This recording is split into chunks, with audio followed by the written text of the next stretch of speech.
Hello दोस्तों, आज हम आप लोगों को मनी ट्रांसफ़र सर्विस स्कीम के बारे में आप लोगों को बताएंगे। तो हम सबसे पहले देखते हैं कि ये स्कीम क्या है। तो हम थोड़ा हम ये जान लेते हैं कि इस स्कीम के तहत क्या है कि हम अब्रॉड से यानी आउट ऑफ इंडिया से हम पैसा इंडिया के में भेज सकते हैं। ठीक है, सिंपल सा ये जैसे हम एनईएफटी भेजते हैं, आरटीजीएस करते हैं विद इन इंडिया, उसी तरह से अब्रॉड से जब पैसा इंडिया में भेजा जाता है वो इस स्कीम के तहत हम पैसा इनवर्ड रेमिटेंस के काम आता है। ठीक है, आइए देखते हैं कि MTSS is the inward remittance scheme. ये एक इनवर्ड रेमिटेंस स्कीम है। कोई भी एनआरआई इसमें पैसे को भेज सकता है। जैसे कोई बंदा अमेरिका में रह रहा है और उसकी फैमिली इंडिया में रह रही है तो उसके लिए वो पैसा भेज सकता है, लेकिन जो पैसे का पर्पज होगा वो पर्पज होगा फैमिली मेंटेनेंस और पर्सनल रिक्वायरमेंट। फैमिली मेंटेनेंस और पर्सनल रिक्वायरमेंट के लिए वो पैसा भेज सकता है एनआरआई। एमटीएसएस एक बहुत ही क्यूक, बहुत ही तेज़ी से, शीघ्र एवं बहुत आसान तरीका है जिससे कि पर्सनल रेमिटेंस अब्रॉड से इंडिया में भेजा जाता है। जो इंडियन बेनिफिशियरी के लिए पैसा ट्रांसफ़र किया जाता है। Only inward personal remittance into India, केवल इनवर्ड पर्सनल रेमिटेंस इंडिया में भेजा जाता है। Such as remittance toward family maintenance, ये फैमिली मेंटेनेंस के लिए इस स्कीम के तहत पैसा भेजा जाता है। और अगर कोई भी फॉरेन टूरिस्ट अगर इंडिया में आता है तो टूरिस्ट के जो ट्रैवलिंग खर्चे हैं, टूरिस्ट का जो विजिटिंग का यहाँ पर जो भी खर्चा होता है तो उसके लिए इस पैसे को भेजा जा सकता है। और इस स्कीम के तहत आउटवर्ड रेमिटेंस अलाउ नहीं किया जाता है। कहने का मतलब है इस स्कीम के तहत इंडिया में केवल पैसा आ सकता है, इंडिया से पैसे को बाहर नहीं भेजा जा सकता है। एमटीएस एक टाई अप है किसका, जो रेप्यूटेड कंपनियां हैं विदेशों में, मनी ट्रांसफ़र की कंपनियां हैं, उसके साथ में एक टाई अप है जो कि ओवरसीज प्रिंसिपल और जो इंडिया के एजेंट हैं, इंडिया में जो एजेंट है उनके मध्य एक ऐसा टाई अप है जिसके माध्यम से इंडिया में पैसा भेजते हैं। Overseas principal is required permission from RBI. Overseas जो प्रिंसिपल्स होते हैं वो आरबीआई से परमिशन लेंगे। फॉरेन करेंसी या इंडियन करेंसी जो भी है, इंडियंस में जो इंडियंस है जिनके खाते में, जिनके लिए पैसा बाहर से विदेश से भेजा गया है, उनके खाते में क्रेडिट किया जाता है। सच मतलब ये आपका जो अथराइज डीलर्स कैटेगरी फर्स्ट है उनके द्वारा, या जो भी अथराइज डीलर्स हैं यानी जो इंडियन एजेंट हैं उनके द्वारा पैसा क्रेडिट किया जाता है अकाउंट में। किसके अकाउंट में, जो बेनिफिशियरी इंडिया में है उसके अकाउंट में। इंडियन एजेंट के लिए अलाउ नहीं है कि वो ओवरसीज जो प्रिंसिपल्स हैं उनके लिए कोई पैसा ट्रांसफ़र करें। यानी इंडियन एजेंट ओवरसीज प्रिंसिपल के यहाँ पर पैसा ट्रांसफ़र नहीं कर सकते हैं। अगर हम बात करें एमटीएसएस स्कीम के बारे में तो जो स्टैच्यूटरी एस्पेक्ट क्या है, स्टैच्यूटरी एस्पेक्ट के पॉइंट ऑफ व्यू से देखेंगे तो ये फेमा एक्ट जो 1999 जो फेमा एक्ट है, इस फेमा एक्ट की सेक्शन 10 फर्स्ट के अनुसार इसमें पावर दी गई है। आरबीआई इसको या तो परमिशन देगा या अथराइजेशन देगा। एनी पर्सन, किसी भी व्यक्ति विशेष के लिए आरबीआई पैसा देगा, किसी भी व्यक्ति विशेष के लिए आरबीआई पैसा देगा, इस स्कीम के तहत परमिशन देगा। ठीक है, पैसा नहीं देगा, परमिशन देगा। No person can handle the business, ऐसा कोई भी व्यक्ति है वो क्रॉस बॉर्डर बिजनेस हैंडल नहीं कर सकता है without prior permission of RBI. कहने का मतलब सिंपल सा ये हुआ कि आरबीआई के बगैर परमिशन कोई भी क्रॉस बॉर्डर मनी ट्रांसफ़र जो है उसका लेन देन नहीं कर सकता है। RBI grant permission to Indian agents RBI Indian agent को परमिशन देता है और अगर पहले से उसको परमिशन है तो उस परमिशन या जो भी उसका रजिस्ट्रेशन है उसको रिन्यू करता है। Overseas principal may appointed to Indian agent, overseas principal Indian agent को अपॉइंट कर सकते हैं। लेकिन आपको बता दें कि अगर इंडियन एजेंट या जो सब एजेंट होते हैं, सब एजेंट के कोई भी क्रियाकलाप है तो उसके लिए जो उनका प्रिंसिपल ओवरसीज एजेंट है वो उसके लिए जिम्मेदार रहेगा। गाइडलाइन एमटीएसएस पे गाइडलाइन क्या है? जो मनी ट्रांसफ़र सर्विस स्कीम है इसकी गाइडलाइन क्या है, हम उस गाइडलाइन के बारे में देखते हैं।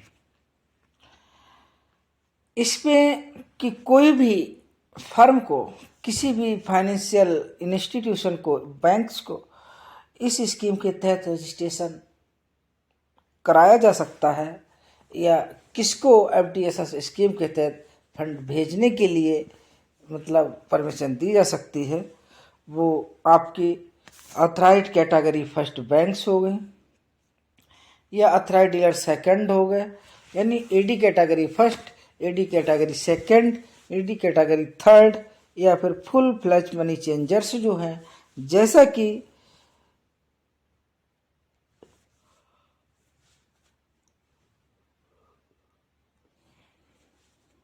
एक सर्कुलर इशू किया गया था, circular number 25 APFL series circular number 2 dated 6 मार्च 2006, उसके तहत जो रेफरेंस दिया गया था उसके अकॉर्डिंग जो भी व्यक्ति यानी ऑथराइज्ड कैटेगरी फर्स्ट या सेकंड जो भी है वो इस स्कीम के तहत फ़ायदा उठा सकता है। जो एप्लीकेंट है जो ये चाहता है कि हमें इसमें रजिस्ट्रेशन करवाना है तो उसकी अपनी खुद की नेटवर्थ 50 लाख होनी अनिवार्य है। अब आइए देखते हैं एप्लीकेशन हम आरबीआई के यहाँ पर कैसे लगाएंगे। यानी हमको मान लीजिए ओवरसीज प्रिंसिपल्स है वो एप्लीकेशन कैसे लगाएगा, एप्लीकेशन के साथ साथ क्या क्या लगाएगा और क्या क्या इसकी फॉर्मेलिटियाँ हैं। ठीक है, application necessary permission to act as an Indian agent may be made to कि एप्लीकेशन ए चीफ जनरल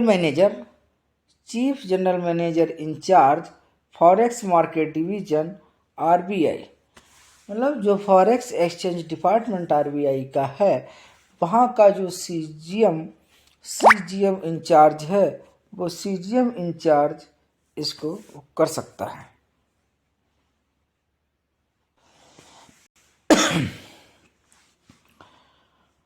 ये एक अंडरटेकिंग देगा कि उसके अगेंस्ट में कोई भी केस पेंडिंग नहीं है।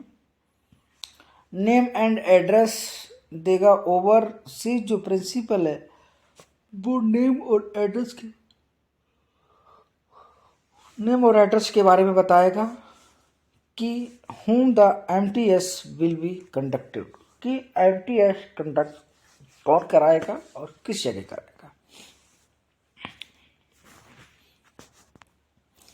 Full detail of the operation of the scheme of the overseas, और स्कीम का जो ऑपरेशन है उसकी फुल डिटेल जो है वो ओवरसीज प्रिंसिपल के द्वारा दी जाएगी।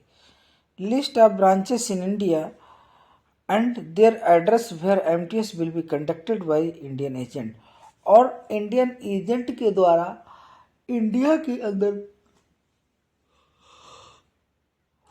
के अंतर्गत कहाँ कहाँ पर इसकी ब्रांचें होंगी और उसके क्या क्या पते होंगे जिस जगह पर एमटीएस मनी ट्रांसफ़र स्कीम को कंडक्ट कराया जाएगा, यानी मनी ट्रांसफ़र स्कीम की सुविधा कहाँ कहाँ से ली जा सकती है। Okay, estimate value of the business per month and year under the scheme, इस स्कीम के तहत एक एस्टिमेट मंथली और ईयरली एक एस्टिमेट देना पड़ेगा जिसमें ये रहेगा कि इतना एस्टिमेट हो जाना चाहिए, मतलब इतना हम इस महीने, एक महीने में इतना हमारा टर्नओवर इस पर हो जाएगा या साल में इतना टर्नओवर हमारा हो जाएगा। इसके बाद में आगे हम चलते हैं कि इसमें एक audit balance sheet profit and loss account, 2 साल का फाइनेंशियल ईयर्स, मतलब लास्ट 2 फाइनेंशियल ईयर की ऑडिटेड बैलेंस शीट और प्रॉफिट एंड लॉस अकाउंट, यानी बैलेंस शीट और P&L जो ऑडिटेड है लास्ट 2 साल का वो देना पड़ेगा।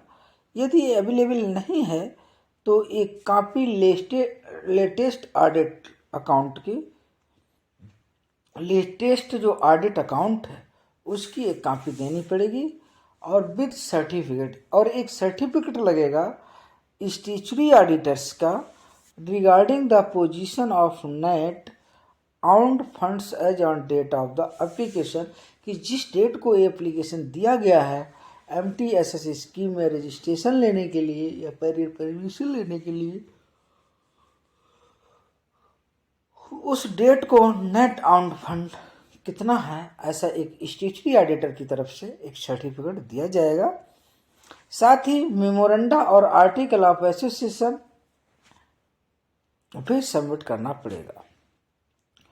Confidential report from the applicant bankers to in the sealed cover, किन्हीं 2 बैंकरों से ये आपको देनी पड़ेगी एक एप्लीकेशन, मतलब एक कॉन्फिडेंशियल रिपोर्ट 2 बैंकरों से देनी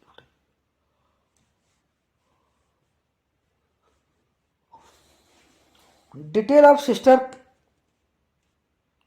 associated concern functioning in the financial sector, और फाइनेंशियल सेक्टर में इसके अलावा अगर कोई सिस्टर कंसर्न है या इससे संबंधित कोई फर्म है उसकी भी डिटेल आपको देनी पड़ेगी, और एक certified copy of board resolution for undertaking of money transfer business, कि जो मनी ट्रांसफ़र बिजनेस है यानी मनी को जो ट्रांसफ़र करने की जो सुविधाएं जो दी जाती हैं उसका काम करने के लिए एक ऑथराइजेशन लेने के लिए एक रिजोल्यूशन की सर्टिफाइड कॉपी भी RBI को देनी पड़ेगी। कोलेट्रल रिक्वायर्ड, और इसमें कोलेट्रल भी रिक्वायर्ड रहेगी। वो कोलेट्रल कितनी होगी? 3 days एवरेज ड्राइंग्स, कि 3 दिनों की जो एवरेज ड्राइंग होगी, यानी 3 दिनों में जो पैसा वहाँ पर इन्वॉल्व होगा, इन्वर्ड रेमिटेंस में आएगा, 3 दिन का जो ड्राइंग होगी, या $50,000, $50,000 दोनों में से जो ज़्यादा होगा उतनी अमाउंट की कोलेट्रल देनी पड़ेगी।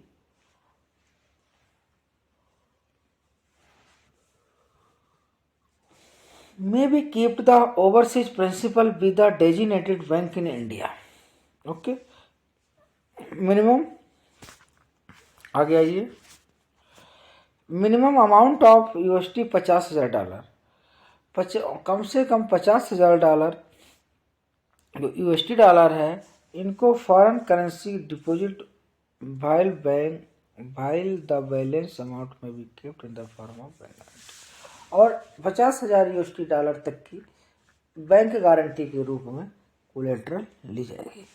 Adequacy of collateral should be reviewed half yearly interval, जो कोलेट्रल दी जाएगी, जो कोलेट्रल रखी जाएगी, उस कोलेट्रल की हाफ ईयरली इंटरवल पर क्या होगी, एक रिव्यू होगा।